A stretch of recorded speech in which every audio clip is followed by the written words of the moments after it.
आगे बढ़ते हैं और बात करते हैं उन नेताओं की जो नफरत का बीज बोने में कोई कोर कसर नहीं छोड़ रहे। इन दिनों जुबानी कटार चलाने वाले नेताओं की संख्या जो है वो लगातार बढ़ती जा रही है। उत्तर प्रदेश के एक बीजेपी के विधायक के सिर पर सत्ता का नशा ऐसा चढ़ा हुआ है कि उन्होंने लोगों से खुल्लम खुल्ला कानून को अपने हाथ में लेने की तकरीर कर दी है।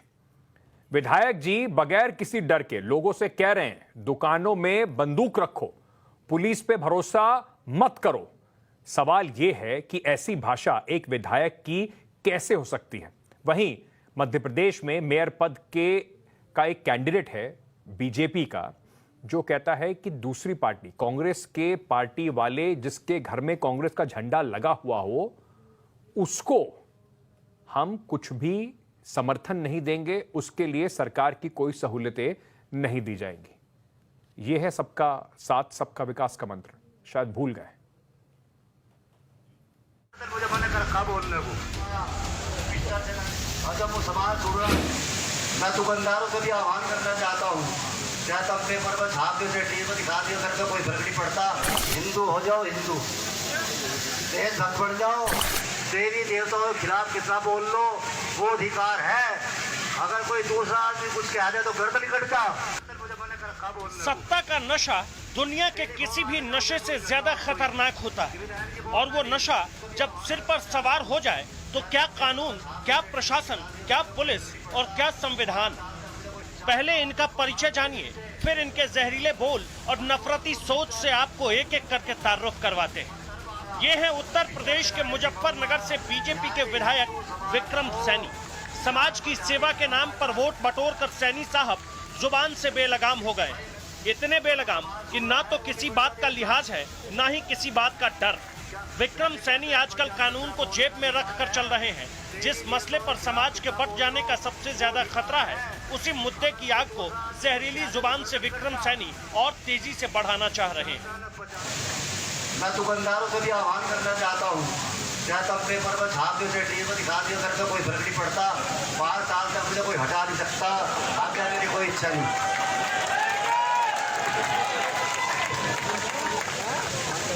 भाई दुकानदार अपने भी दुकानों पे एक पेटी रखो पत्थर, 4-5 रखो फाड़ लगे बिंटे, और 2 रखो पिस्टल। पत्थर बाहर जाना, टोपी ओढ़ कर, फिर पुलिस यार कहाँ तक काम करेगी? इतनी पुलिस है कहाँ? जब तक पुलिस आ रहे हैं थारी दुकान में मार लगा दे, मकान में मार लगा दे। अरे बोलने दो, मेरा बहुत दिनों का नंबर है। मतलब 5 साल के लिए विधायक नहीं बने कि पूरे यूपी में प्रशासनिक ढांचे को ही चुनौती देने लगे। विक्रम सैनी के सामने बैठी भीड़ उनकी उन्मादी बातों पर तालियों की गड़गड़ाहट दे रही थी, और विधायक जी जुबान के लगाम को ढील दे रहे थे।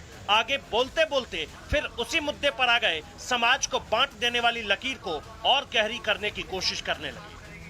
एक घटना से सारी बात समझ लेनी चाहिए। ये तो जाट गुजर सैनी फलाने ठिकटे पटे हुए हो आप। हिंदू हो जाओ, हिंदू देशभक्त बन जाओ, और जब वो समाज जुड़ रहा है वो भी बन जाए देशभक्त। पता नहीं उत्तर प्रदेश में बीजेपी के विधायक होने का क्या मतलब होता है। पता नहीं ऐसे विधायकों की ऐसी ऐसी बातें पार्टी आलाकमान तक पहुंचती भी है या नहीं। और पता नहीं जिस विधायक का कर्तव्य सबको साथ लेकर चलने की होती है, उनकी ऐसी सोच के लिए कौन जिम्मेदार है। मुझे मना कर कब बोलने को टेलीफोन आगे जाओ, उदयपुर की घटना हो तो ही कि विधायक जी बोलना नहीं। उदयपुर में जो घटना घटी, अरे नुपुर ने क्या बोल दिया? क्या वैसे कहते हैं प्रजातंत्र बोलने का अधिकार है, देवी देवताओं के खिलाफ कितना बोल लो, वो अधिकार है। अगर कोई दूसरा आदमी कुछ कह दे तो गर्दन कटता।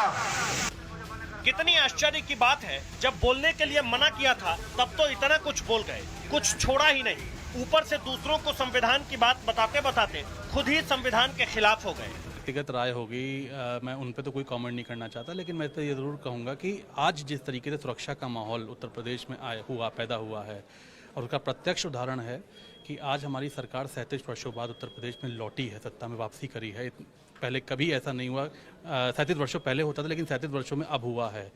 मैं समझता हूँ कि सुरक्षा का माहौल जो प्रदेश के जनमानस में आया है, उसका एक बहुत महत्वपूर्ण कारण है ये। वैसे भी विक्रम सैनी अकेले नहीं हैं। अब मध्य प्रदेश के रतलाम चलिए। प्रहलाद पटेल अभी मेयर पद के लिए उम्मीदवार ही हैं, लेकिन उनके माथे पर भी नशा अभी से सवार है।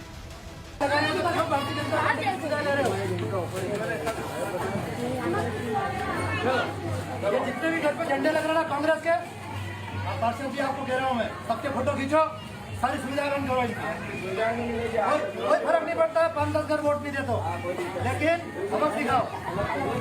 दरअसल रतलाम में निकाय चुनाव होने हैं। इसी सिलसिले में सीएम शिवराज खुद रोड शो करने रतलाम आए थे। सीएम साहब रोड शो करके चले गए।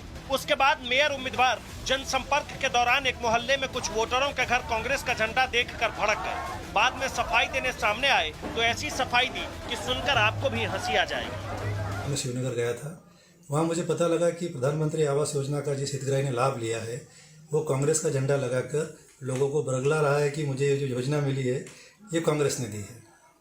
जब मैंने उससे बात की और मैंने उसको समझाने की कोशिश की कि भैया तुमने ये कांग्रेस का झंडा क्यों लगा रखा है, जब आपको लाभ भारतीय जनता पार्टी ने दिया है तो आपको भारतीय जनता पार्टी का झंडा लगाना चाहिए। और आगे की कुछ ऐसी बातें नहीं हुई है, मैंने उसको समझाने की कोशिश की है, बाकी आगे जो भी एडिट किया गया है वो मुझे नहीं पता। वो विक्रम सैनी हो या फिर प्रहलाद पटेल, दोनों की सोच में ज्यादा फर्क नहीं है और समानता ये कि दोनों के माथे पर सत्ता का नशा एक बराबर चढ़ा हुआ है। ऐसे नेताओं और पार्टियों को ये नहीं भूलना चाहिए कि वोटरों से मिली वोट के दम पर ऐसे शब्दों का इस्तेमाल कभी अच्छा नहीं होता, क्योंकि बेमतलब वाली बातों पर जिस हाथ से तालियां बजती है उसी हाथ से कई बार वोट नहीं मिलते। Bureau report, times now, Navbharat.